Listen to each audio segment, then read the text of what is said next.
कर दिया अरे नीचे लेकर लो, तुम में करोगे और कोई नहीं करेगा फाइट। नीचे लेकर एमपी साहब एमपी साहब एमपी साहब बहादुरगढ़ से सर एमपी साहब 15 के बाद बहादुरगढ़ ही मिल रही है।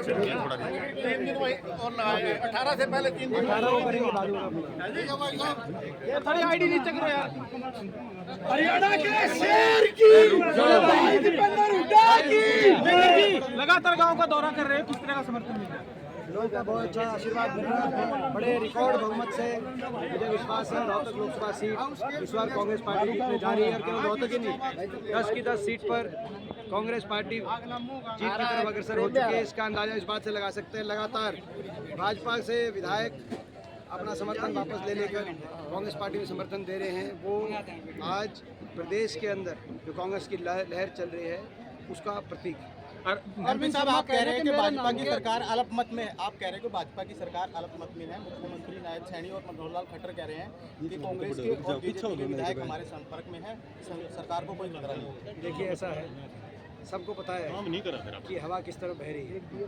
ये कांग्रेस ये जो अभी जो मौजूदा खट्टर सरकार इतनी प्रदेश के अंदर अलोकप्रिय हो गई थी कि पहले तो भाजपा खुद ही स्वयं अपना मुख्यमंत्री और उप मुख्यमंत्री बदलना पड़ा चुनाव के बीच में। उसके बाद इनके विधायक छोड़कर समर्थन वापस ले लेकर कांग्रेस पार्टी को समर्थन दे रहे हैं। आज ये सरकार अल्पमत में है। इन्होंने 48 विधायकों का अपना समर्थन का पत्र राज्यपाल महोदय को दिया था। 2 उनमें चुनाव लड़ रहे हैं। बाकी जो समर्थन वापस लेने के बाद इनके पास 42 विधायकों का सपोर्ट इस सरकार के पास है। 42 विधायक। और मैं ये कहूँ और भी विधायक अभी आप देखना हमारी संपर्क में और भी विधायक हैं। ये सरकार अभी आज अल्पमत में आ चुकी है। इनका नैतिक अधिकार नैतिक जिम्मेदारी है कि इस्तीफा दें और निष्पक्षता से राष्ट्रपति शासन लग के चुनाव हरियाणा के अंदर ये नहीं करते तो गवर्नर साहब को राष्ट्रपति शासन की सिफारिश करनी चाहिए। 42 विधायकों की सरकार वो चुनाव के देखरेख के लिए नहीं हो सकती। और मैं कह सकता हूँ कि निश्चित तौर से जनता ने इनके खिलाफ अविश्वास प्रस्ताव पारित करने का मन बना लिया है। जिस तरीके से हम दौरा कर रहे हैं, जनता आपको सांसद नहीं मुख्यमंत्री के रूप में देखना चाहती है। देखिए जो मैं समझता हूँ कभी भी मेरा किसी पद के लिए ना मैंने कभी राजनीति करी है और ना ही मेरी कोई लालसा किसी पद के लिए है। मैं कांग्रेस पार्टी के कार्यकर्ता के रूप से और जनता के सेवक के रूप में मैंने अपने जीवन में संघर्ष किया है। आज हरियाणा में बदलाव की आवश्यकता है, परिवर्तन की आवश्यकता है। 10 साल की इस खट्टर सरकार ने भट्टा बिठा दिया। हरियाणा का एक विकास की परियोजना पूरे प्रदेश के अंदर ही सरकार लेके आ नहीं पाई। आज बेरोजगारी और महंगाई में देश में नंबर 1 हरियाणा को बनाने का काम इस सरकार ने किया है। आज उस परिवर्तन के लिए मैं दिन रात मेहनत कर रहा हूँ। जिस तरीके से मेरा किसी पद के लिए कोई मेरा वो नहीं। रोहतक लोकसभा से अरविंद नाम के 2 नामांकन और दाखिल हुए। रोहतक लोकसभा से अरविंद नाम के 2 नामांकन और दाखिल हुए। वे कह रहे कांग्रेस की चाल है ये बात। ये अब मैं जो है अब इस बात की तो हमें तो जानकारी नहीं है, आप ही के माध्यम से मिल रही है जानकारी। मगर मैं समझता हूँ कि भारतीय जनता पार्टी रोहतक लोकसभा सीट पर बड़े बहुमत से हार की तरफ बढ़ चुकी है। कल आपने बीजेपी को विश्वासघाती पार्टी कहा था और देवेंद्र बबली का जिस तरीके से बयान आया है महाराष्ट्र की तरह, जैसे शिवसेना और एनसीपी में जो टूट हुई थी वो हो सकती है यहाँ भी अलग।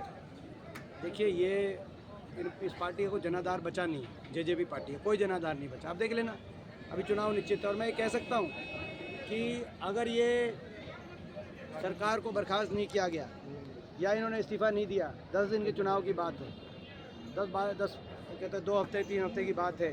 जिस दिन गिनती आएगी उसके अगले दिन आप देखना सारे विधायक किस तरफ खड़े दिखाई देंगे। बिहार में कुछ दिन पहले ये मैं आज कहना चाहता हूँ, जिस दिन गिनती आएगी, गिनती होगी हरियाणा में, उस दिन आप देखना कितने विधायक किस पाले में खड़े दिखाई देंगे, अगले दिन आपको पता चल जाएगा। डॉक्टर अरविंद शर्मा लगातार गुलाबी गैंग के नाम से हमलावर रहते हैं कांग्रेस पे। अपना काम बताएं डॉक्टर अरविंद शर्मा जी, ये बताएं 5 साल तक वो धन्यवादी दौरा पूरे क्षेत्र में क्यों नहीं किया। उसके बाद ये बताएं कि भाजपा ये सीट क्यों छोड़ रही थी। बीजेपी तो एक सीट छोड़ के जेजेपी को दे रही थी, तो बीजेपी के भी वो चॉइस ऑफ कैंडिडेट नहीं थे। तो ये बताएं ना धन्यवादी दौरा किया। उसके बाद बीजेपी ने भी कहा ये सीट हम छोड़ते हैं और जेजेपी ने कहा हम गठबंधन छोड़ते हैं। लेकिन रोहतक लोकसभा क्षेत्र के 36 बिरादरी के लोगों के आशीर्वाद को जीवन की अंतिम सांस तक दीपेंद्र नहीं छोड़ सकता, ये फर्क है।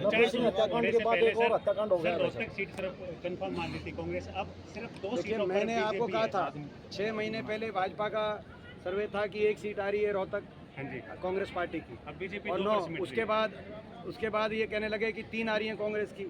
फिर कहने लगे कि 4-5 आ सकती हैं अगर टिकट ठीक बटकी। टिकट के बंटवारे के बाद कह रहे हैं कांग्रेस की 8-10 आ सकती है। 8-10 आ सकती अभी तो टाइम है ना, अभी तो टाइम है ना 10 दिन। 10 दिन के बाद देखो।